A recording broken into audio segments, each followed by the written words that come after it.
Project 1.8 is based on Acts 1.8, that you will receive power when the Holy Spirit has come upon you, and you'll be my witnesses in Jerusalem, Judea, Samaria, and to the ends of the earth. Project 1.8 is a series of mission trips that happen in Australia and around the world, where we take teams into another setting for a couple of weeks or up to 6 months to experience mission in either an Australian setting or an overseas setting. Because I've lived overseas in third world conditions, away from the possessions and belongings of Australia, my relationship with God has been free from distractions, so I've been able to grow deeper and so much more closer with God, and I love that. When I look back at my experiences on my Project 1.8 trips, I truly believe that those experiences have had a lot to do with the person that I am today.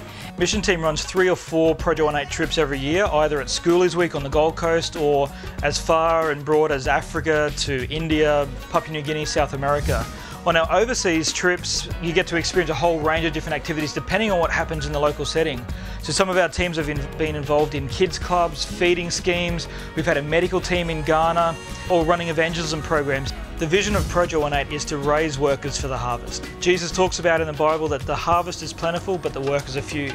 And so we position Project 1.8 to be developing workers for the harvest, to giving them experiences in mission and ministry that they might not have in the local setting. Probably the biggest impact it had was on my life was at the end of the training we had a feet washing ceremony. It was just an unheard of thing that white men would wash a black man's feet. And those youth broke down and cried in front of us as we prayed and washed their feet. It just tore me apart when that happened. But it also instilled in me a self-confidence that I've never had before. It's exciting to see when people come back from a Project 1.8 trip to put what they've learned into practice in the local setting. So that might be someone engages in a high school ministry because of Schoolies Week.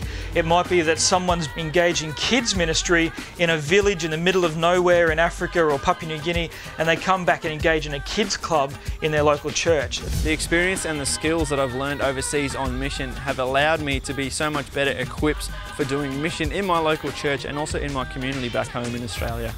I've stepped out now and started my own business, where before I just wouldn't have had the confidence to do that. And I'm so grateful that I stepped out and went on those trips, because I wouldn't be who I am today without those times. If you want to apply, speak to your church leader, download an application pack from missionteam.salvos.org.au, and remember, it's not just a mission trip, it will transform your life.